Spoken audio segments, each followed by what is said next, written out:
Hello everyone. Today we are going to start the chapter number 7 of Geography for class 7th. The name of the chapter is Human Environment, Settlement, Transport and Communication. तो आपको नाम से ही मालूम चल रहा है कि हम इसमें सेटलमेंट्स की बात करेंगे, क्या होती हैं ह्यूमन सेटलमेंट और कैसे सेटल होना शुरू किया ह्यूमन बींग्स ने, वो हम रीड करेंगे. Different types of settlements read करेंगे इसमें. उसके बाद देखेंगे ट्रांसपोर्ट के कौन कौन से ज़रिए हैं जिससे हम एक जगह से दूसरी जगह जा सकते हैं. उसके बाद बात करेंगे कम्युनिकेशन की, क्या होता है कम्युनिकेशन, क्यों ज़रूरी है, प्लस मीन्स ऑफ कम्युनिकेशन कौन कौन से हैं. तो let's start the reading. In chapter 1, you have learnt that early human beings depended entirely on nature for food, clothing, and shelter. But with time, they learnt new skill to grow food, build homes, and developed better means of transport and communication. तो chapter 1 में है, आपने read किया था कि जो early human beings थे वो एंटायरली डिपेंडेंट थे नेचर पे, अपने फूड के लिए भी, क्लोथिंग के लिए भी और शेल्टर के लिए भी. उनको रहना भी नेचर में ही था, उनको क्लोथिंग भी उसी से मिल रही थी, उनको खाने की चीज़ें भी नेचर से ही ले रहे थे वो. लेकिन उसके बाद जैसे जैसे टाइम गुजरता गया, नई स्किल उन्होंने डेवलप की, उन्होंने फूड को ग्रो करने की नई नई तरीके सीखे, घर बनाने के नए नए तरीके सीखे. उसके बाद डेवलप किए means of transport and communication. In this way they modify the environment where they lived. इस तरह से उन्होंने उस एनवायरनमेंट को मॉडिफाई कर लिया. मॉडिफाई का मतलब होता है उसको बेहतर बना लिया धीरे धीरे टाइम जैसे जैसे बीतता गया. अब हुआ क्या कि हम ह्यूमन बींग्स आज भी कुछ ना कुछ डेवलपमेंट, कुछ ना कुछ नया इन्वेंट कर रहे हैं अपनी ज़िंदगी को और आसान बनाने के लिए. वही अर्ली ह्यूमन बींग्स ने भी किया, जिससे जो जो चीज़ें उसको मुश्किल लगी उसने आसान तरीके निकाल लिए उसको इजी बनाने के लिए. तो फर्स्ट हम पढ़ेंगे सेटलमेंट्स के बारे में. सेटलमेंट्स क्या होती हैं? Settlements are places where people build their homes. Early human beings lived on trees in caves. तो सेटलमेंट्स क्या हैं? Settlements are places where people build their homes. जहाँ पर लोग अपना घर बनाते हैं, ऐसी जगहों को क्या कहते हैं? सेटलमेंट्स. यानी हमारी जो कॉलोनी है, हमारी जो सिटी है, कोई गांव है, तो वो भी एक सेटलमेंट के अंडर आएगा.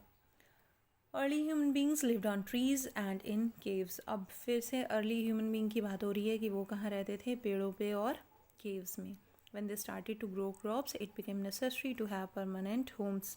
लेकिन जब उन्होंने क्रॉप को उगाना शुरू किया, जब उन्होंने फसलों को उगाना शुरू किया, तब उनके लिए ये मस्ट हो गया कि उनको एक जगह पे रहना पड़ा. पहले वो एक जगह से दूसरी जगह जाते रहते थे, परमानेंट हाउस नहीं बनाते थे. लेकिन जब उन्होंने फसलों को उगाया तो उनके लिए ज़रूरी हो गया कि वो एक परमानेंट हाउस बनाएं और सेटलमेंट में रहें. The settlement grew near the river valleys as the water was available and land was fertile. तो सेटलमेंट जो थे कहाँ होती थी, कहाँ पर लोग ज़्यादा घर बनाते थे पहले के टाइम में?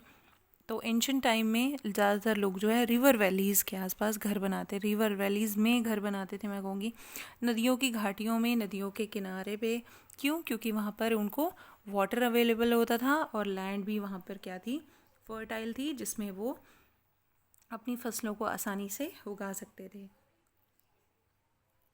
द सेटलमेंट्स ग्रू, ये हो गया है with the development of trade, commerce and manufacturing.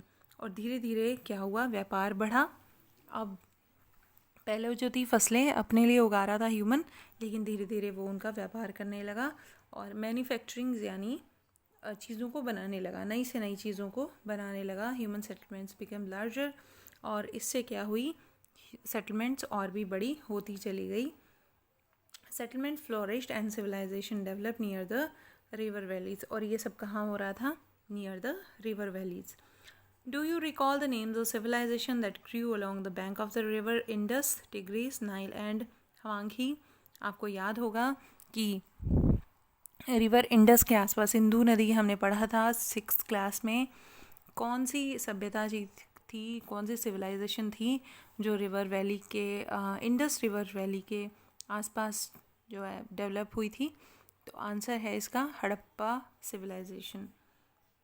उसके बाद आते हैं टाइप्स सेटलमेंट्स के। Settlements can be permanent and और temporary. Settlements which are occupied in a short time are called temporary settlements. जिनको हम थोड़े समय के लिए अपनाते हैं, थोड़े समय के लिए वो ऑक्यूपाई कर ली जाती हैं, उनको कहेंगे टेम्प्रेरी सेटलमेंट्स। यानी कुछ समय हम वहाँ रहते हैं, उसके बाद उसको छोड़ के अगर हम चले जाएं तो उसको हमारी टेम्प्रेरी सेटलमेंट बोला जाएगा। द पीपल, और ये टेम्प्रेरी सेटलमेंट कौन लोग रहते हैं इन टेम्प्रेरी सेटलमेंट्स में?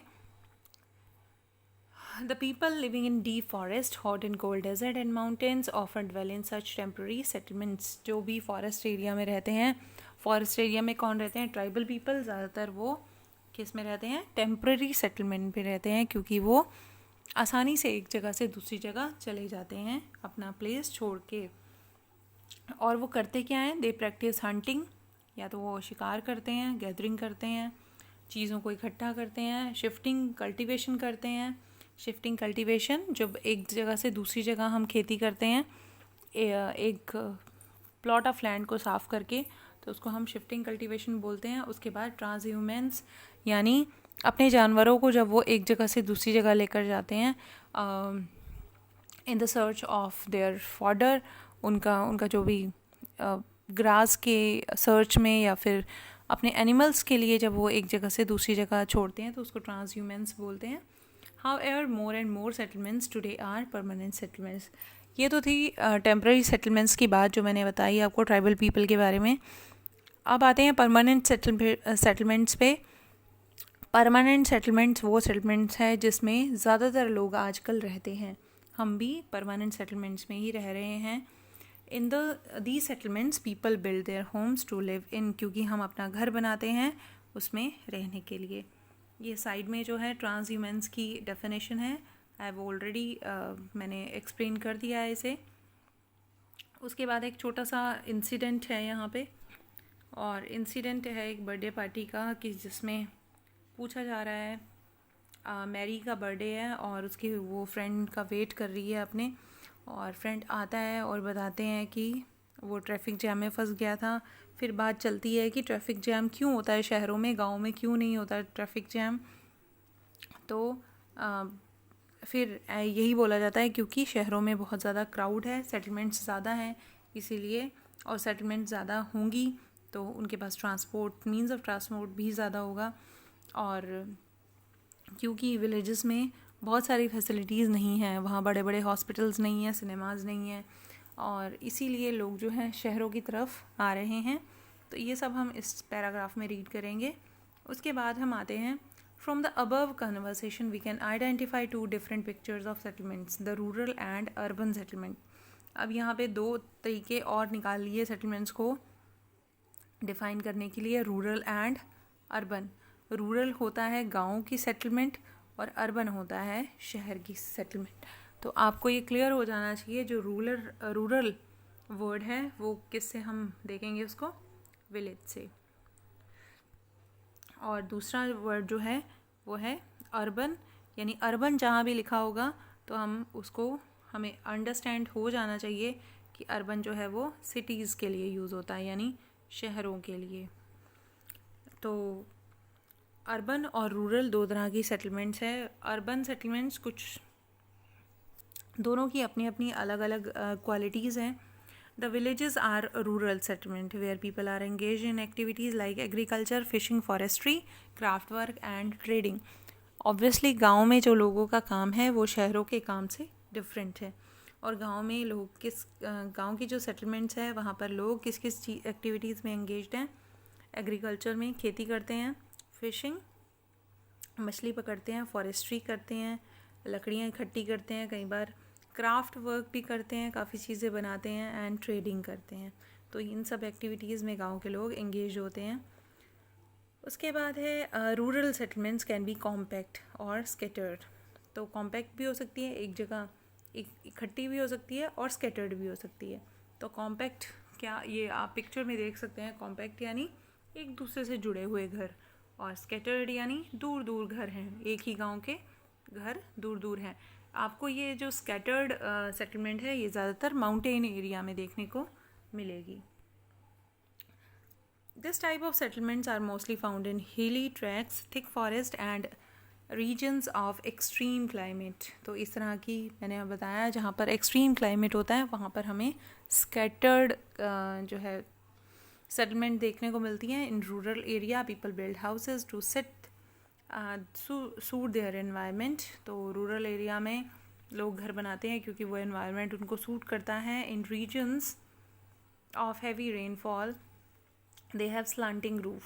जहाँ पर बहुत ज़्यादा बारिश होती है वहाँ पर लोगों की घरों की छतें कैसी होती हैं, स्लांटिंग, यानी थोड़ी सी टेढ़ी होती हैं. वो अगर मैं बात करूँ तो इस तरह की रूफ्स जो हैं होती हैं घरों की, यानी जब रेन आए तो पानी नीचे की तरफ बहे, इसीलिए उनके घरों की छतें कैसी होती हैं, स्लांटिंग रूफ. उसके बाद है places where water accumulate in rainy season. Houses are constructed on a raise platform और स्टिल्ट. अब ये तो है रेनफॉल जहाँ पे आती है. एक तो वहाँ पर स्लांटिंग रूफ मैंने आपको बता दिया. और क्या होते हैं, कई हाउसेस कैसे होते हैं, वो एक प्लेटफॉर्म पे खड़े होते हैं, यानी घर यहाँ पर बना दिया और वो किसके ऊपर है, एक प्लेटफॉर्म के ऊपर है. तो इस तरह के घरों को क्या कहते हैं, स्टिल्ट हाउस. हाँ, इस तरह के प्लेटफॉर्म्स को क्या कहते हैं, स्टिल्ट्स. और इन तरह के घरों को क्या कहते हैं, stilts house. Thick mud walled house with thatched roof are very common in areas of hot climate. जहाँ पर बहुत गर्म है क्लाइमेट वहाँ पर मोटी दीवारों वाले मड हाउसेस देखने को मिलेंगे. Local material like stones, mud, clay, straw etcetera use to construct these houses. तो लोकल मटेरियल यानी जो भी वहाँ पर अवेलेबल है, स्ट्रॉ है, क्ले है, मड है, तो उसी से घर बने होते हैं. आज की वीडियो में इतना ही. नेक्स्ट पैराग्राफ हम नेक्स्ट वीडियो में करेंगे. Till then bye bye. Thank you very much for listening me.